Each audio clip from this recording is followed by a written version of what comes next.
জগন্নাথের ক্যাম্পাসে রাজনীতি করে জগন্নাথের নেতৃত্বের পক্ষে তারা সবাই একসাথে দাঁড়িয়েছে। যতক্ষণ না পর্যন্ত জগন্নাথের হলের ব্যবস্থা হবে, যতক্ষণ পর্যন্ত প্রয়োজনে ওই পরিমাণ বিল্ডিং ভাড়া নিয়ে আমাদের ভাইদের অ্যাকোমোডেশনের ব্যবস্থা করতে হবে।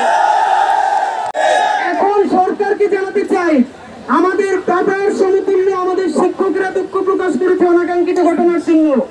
আমাদের বাবার মতো শিক্ষকদেরকে কালকে রাষ্ট্রীয় পেটিও বাহিনী যে আক্রমণ করেছে, সরকারকে দুঃখ প্রকাশ করেছে। সুতরাং এক পাক্ষিক মহানুভবতা কিন্তু খুব ভালো জিনিস নয়।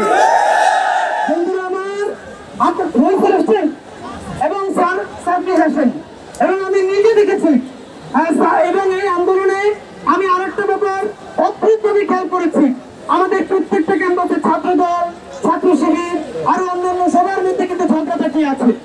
কিন্তু গতকাল আমরা যেটা দেখেছি, একই আন্দোলনে ছাত্রদল, ছাত্র শিবির, অন্যান্য সকল রাজনৈতিক দল যারা জগন্নাথের ক্যাম্পাসে রাজনীতি করে জগন্নাথের নেতৃত্বের পক্ষে তারা সবাই একসাথে দাঁড়িয়েছে।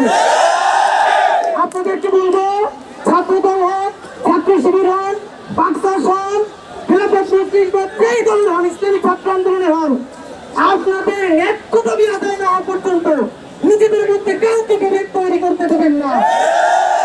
বন্ধুরা আমার, আপনাদেরকে একটা কথা বিনীতভাবে বলতে চাই, আপনারা আমাকে কান্নি একটা কথা শোনেন। এইখানে আমরা সকাল থেকে সন্ধ্যা পর্যন্ত 4 মাস আগে অনশন করেছিলাম আওয়ামী লীগ নেতৃত্বের দাবিতে ডক্টর ইউনূস সাহেবের সাথে দেখা করার জন্য। সর্বশেষ তারা একান্ত সচিব এসেছিলেন। ভাইরা, আপনারা যদি এখন এরকমই ফিক্স থাকেন আমরা ইউনূসের সাথে কারোর সাথে দেখা করবো না, তাহলে একটু কিন্তু কঠিন হতে পারে। আমরা একটা কথা পরামর্শ জানাই, যতক্ষণ না পর্যন্ত জগন্নাথের হলের ব্যবস্থা হবে, যতক্ষণ পর্যন্ত প্রয়োজনে ওই পরিমাণ বিল্ডিং ভাড়া নিয়ে আমাদের ভাইদের অ্যাকোমোডেশনের ব্যবস্থা করতে হবে। সকল সিদ্ধান্ত জগন্নাথের স্যাররা দিবেন, আমাদের ভাইরা দিবেন। শুধু আপনাদের পক্ষ থেকে আমরা এটা বলে চাই, আমরা আপনাদের অ্যাকোমোডেশনের ব্যবস্থা চাই। দ্রুত ক্যাম্পাস ডক্টর ইউনূস সাহেবের নিজ এখতিয়ারের জন্য দ্রুত বাস্তবায়ন করা হয়। ধন্যবাদ।